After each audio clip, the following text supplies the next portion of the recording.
हर हर महादेव दोस्तों, जय श्री राधे कृष्णा। उम्मीद करती हूँ आप लोग बहुत अच्छे से होंगे और अपने घर परिवार में बहुत ही खुश होंगे। आपसे एक रिक्वेस्ट है, अगर आपको मेरा कंटेंट अच्छा लगता हो तो प्लीज़ उसे लाइक करिए, सब्सक्राइब करिए और शेयर करिए, और अपने कीमती सुझाव को कमेंट्स में लिख के बताइए और मुझे सपोर्ट करिए। तो आज मैं आपके लिए गाइडेंस में यूनिवर्स की चेतावनी लेकर के आई हूँ कि what universe want about you, about your relationship, कि आपको यूनिवर्स क्या चेतावनी दे रहा है, क्या वार्निंग दे रहा है कि आप अपने रिश्ते में इस चीज पर ध्यान दीजिए। तो आज आपके कार्ड्स आए हैं, 5 of wands, the emperor, 10 of swords, bottom of the deck queen of swords है, और गाइडेंस में 9 ऑफ वैंड्स की एनर्जी आई है। इसमें से एम्परर सबसे इम्पोर्टेंट कार्ड है क्योंकि ये हमारे मेजर आर्काना का कार्ड है। तो आप प्लीज़ ध्यान से सुनिएगा। आपके लिए जो सुझाव है, जो चेतावनी है यूनिवर्स की। और एक बात और ध्यान रखिएगा व्यूअर्स प्लीज़, कि ये एक जनरल रीडिंग है, तो प्लीज़ जितना आपसे रिजोनेट करे आप उतना ही अपने लिए रखिएगा और एक इसे गाइडेंस की तरह से देखिएगा। तो 5 ऑफ वैंड्स की ऊर्जा ये बताती है कि आप अपने रिश्ते में जो अनावश्यक बहस हो जाती है, तू सही मैं गलत, मैं सही हूँ तुम गलत हो, इस तरह के चीज़ों से बचना चाहिए।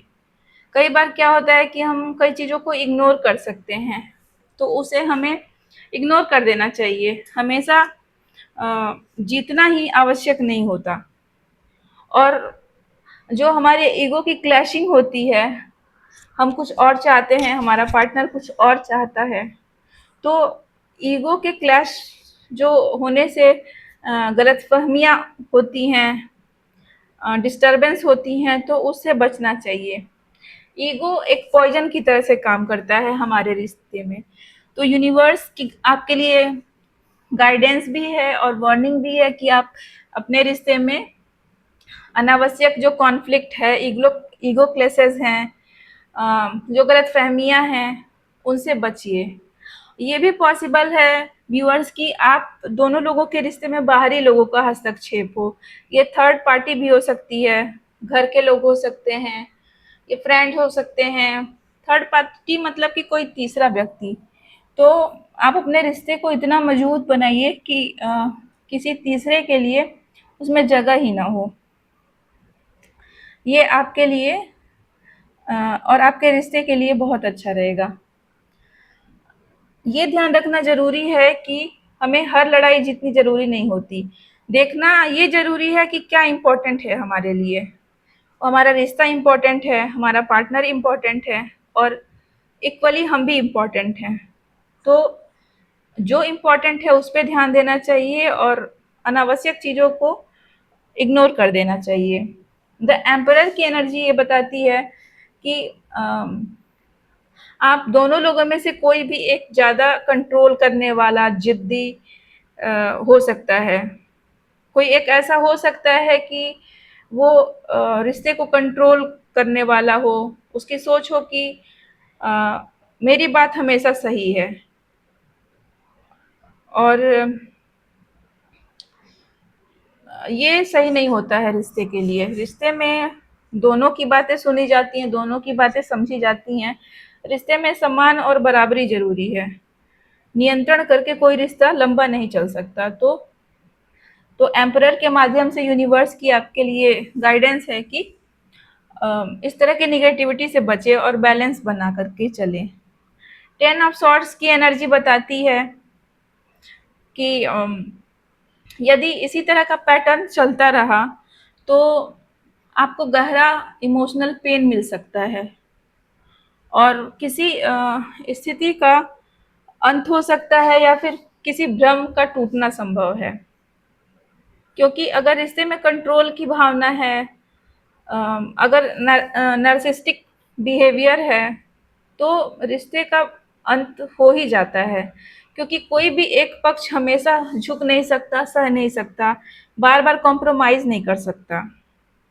तो ऐसी स्थिति में रिश्ते में टूटन आ जाती है।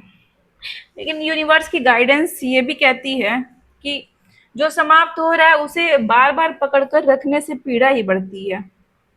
उसे हम खुद को ही हर्ट कर रहे होते हैं, क्योंकि हम सामने वाले को नहीं बदल सकते हैं। हर व्यक्ति की अपने विचार होते हैं, अपनी सोच होती है, तो हम उसे कंट्रोल नहीं कर सकते। हम खुद को समझ सकते हैं, खुद की ओर से रिश्ते के लिए जो ज़रूरी हो वो कर सकते हैं। तो हमें इस चीज़ का ध्यान रखना चाहिए रिश्ते में। बॉटम ऑफ द डेक में क्वीन ऑफ वॉन्ड्स की एनर्जी आई है। तो क्वीन ऑफ वॉन्ड्स ये बताती हैं कि इनकी ऊर्जा हमें ये बताती है कि आप अपने आत्मविश्वास को, आत्मसम्मान को और आकर्षण को किसी भी रिश्ते में कम ना होने दें। मतलब कि आपकी जो एनर्जी है, आपका जो एक एक ऑरा है, उसको आप अम, रिश्तों में तनाव में आकर के उसको कम ना होने दें। अपनी एक जो पहचान होती है, इंटरनल हैप्पीनेस जो होती है, उसको बनाए रखें। आपकी ग्लोरी कम नहीं होनी चाहिए।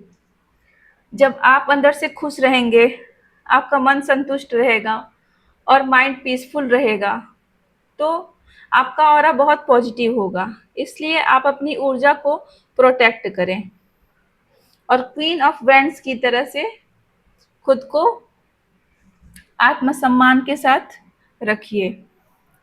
गाइडेंस में 9 ऑफ वैंड्स की एनर्जी है और यह यूनिवर्स की सबसे ही महत्वपूर्ण सलाह है, क्योंकि ये यूनिवर्स की चेतावनी है। तो इसमें जो भी बुरी चीज़ों के लिए अच्छी बातें हो सकती हैं वो आई हैं। तो 9 ऑफ वैंड्स की सबसे इम्पोर्टेंट सलाह ये आई है कि आप अपनी बाउंड्रीज को स्पष्ट रखें। बाउंड्रीज मतलब कि आपको क्या सही लगता है, क्या गलत लगता है। आप डिसरिस्पेक्ट को एक्सेप्ट नहीं करेंगी। आपको इन बाउंड्रीज को स्पष्ट रखना होगा और ये भी ध्यान रखना होगा कि हर बात केवल आप ही समझौता ना करें। ठीक है, रिश्ते दोनों ओर से चलते हैं, तो ऐसा नहीं कि आप झुकती रहें और सामने वाला आपको झुकाता रहे। तो इस तरीके से रिश्ते नहीं चलते हैं।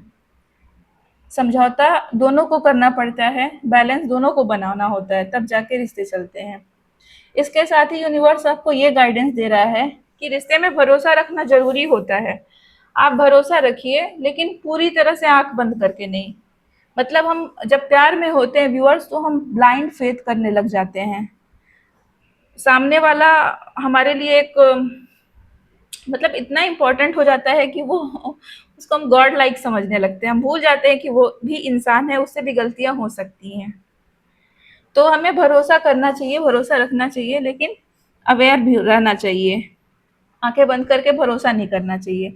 साथ ही व्यूअर्स, आपको ये भी ध्यान रखना है कि अगर पार्टनर का कोई व्यवहार आपको बार बार हर्ट कर रहा हो, तो उसको आप इग्नोर ना करें। इसके बजाय उस पर ध्यान दें। आप एक पॉजिटिव कन्वर्सेशन करें, डिस्कस करें अपने पार्टनर के साथ। अगेन बाउंड्रीज बनाएं कि आपको आपको आपके पार्टनर का पर्टिकुलर बिहेव चोट पहुंचा रहा है, आपको डिसरिस्पेक्टफुल लग रहा है, आपको आपको इमोशनली हर्ट हो रहा है। तो जब आप इन चीज़ों को साफ तौर पे सामने से कहेंगी, तो आपके पार्टनर को भी पता चलेगा और ये आपकी एक बाउंड्रीज बनेगी। आप इमोशनली स्ट्रांग रहें और अपने सेल्फ रिस्पेक्ट को प्रोटेक्ट करें। तो इस तरीके से हम देखें कि ये स्प्रेड ये दर्शाता है कि पावर स्ट्रगल, जिद या बार बार होने वाला संघर्ष जो होता है, वो रिश्ते को कमजोर बनाता है। तो हमें इससे बचना चाहिए। और यदि दोनों लोग सम्मान करते हैं एक दूसरे का, जो कन्वर्सेशन होती है वो ट्रुथफुल होती है, ऑनेस्ट होती है, बैलेंस बना के आगे बढ़ते हैं, तो सिचुएशन ठीक हो जाती है। लेकिन अगर एक ही व्यक्ति लगातार प्रयास करता रहे और दूसरा उसको कंट्रोल करता रहे, हमेशा ब्लेम गेम करता रहे, तो उससे क्या होता है ना कि ये रिश्ता थका देता है। तो व्यूअर, आपके लिए ये गाइडेंस है कि अगर इस तरह से अगर है आपके जीवन में तो आप बर्डन फील कर सकते हैं। तो वहाँ पे आपको ध्यान देने की ज़रूरत है। आपको अपनी बाउंड्रीज़ बनानी है, अपने सेल्फ रिस्पेक्ट का ध्यान रखना है। हमारे लिए रिश्ता ज़रूरी है, लेकिन उस रिश्ते में जान डालने के लिए एक रिस्पेक्ट का होना भी ज़रूरी है। और अगर हमारे पार्टनर का रिस्पेक्ट है तो उतना हमारा भी होना चाहिए। हस्बैंड वाइफ का रिलेशनशिप हो या बॉयफ्रेंड गर्लफ्रेंड हो, दोस्त हो, दोनों एक समान ही होते हैं रिश्ते में, सेम वैल्यू होती है दोनों की। तो एक बैलेंस बना के चलना चाहिए। तो यूनिवर्स की आपके लिए गाइडेंस है कि आप अपने आत्मसम्मान से बिल्कुल समझौता ना करें। अपने जो आपका कन्वर्सेशन है उसको क्लियर रखें और हेल्दी बाउंड्रीज को आप रखें। और कोई भी डिसीजन लेने से पहले ये देखें कि ये जो रिलेशनशिप चल रहा है ये आपको शांति दे रहा है या फिर लगातार कॉन्फ्लिक्ट में आपको लेके जा रहा है। तो आपके लिए मेन गाइडेंस ये है कि आप अपनी ऊर्जा और सम्मान की रक्षा करिए। ये इस समय आपके लिए सबसे ज़्यादा ज़रूरी है, क्योंकि रिश्ता निभाना ज़रूरी होता है, लेकिन सबसे पहले हमारा खुद के साथ भी हमारा एक रिश्ता होता है। जब तक हम खुद में वैल्यू फील नहीं करेंगे, रिस्पेक्टफुल नहीं फील करेंगे, पीसफुल नहीं फील करेंगे, वैल्यूएबल नहीं फील करेंगे, तो हम एक अजीब से बोझ से दब जाते हैं। हम खुल के रिश्ते को नहीं जी पाते हैं। तो व्यूअर्स, आप इन सब चीज़ों का ध्यान रखना और खुश रहना। यही आज की गाइडेंस थी यूनिवर्स की आपके लिए। और प्लीज़, अगर आपको मेरा कंटेंट अच्छा लगता हो तो आप लाइक करिएगा और शेयर करिएगा और चैनल को सब्सक्राइब करिएगा और अपने कीमती सुझाव को कमेंट के माध्यम से बताइएगा। जय श्री राधे कृष्णा, हर हर महादेव दोस्तों।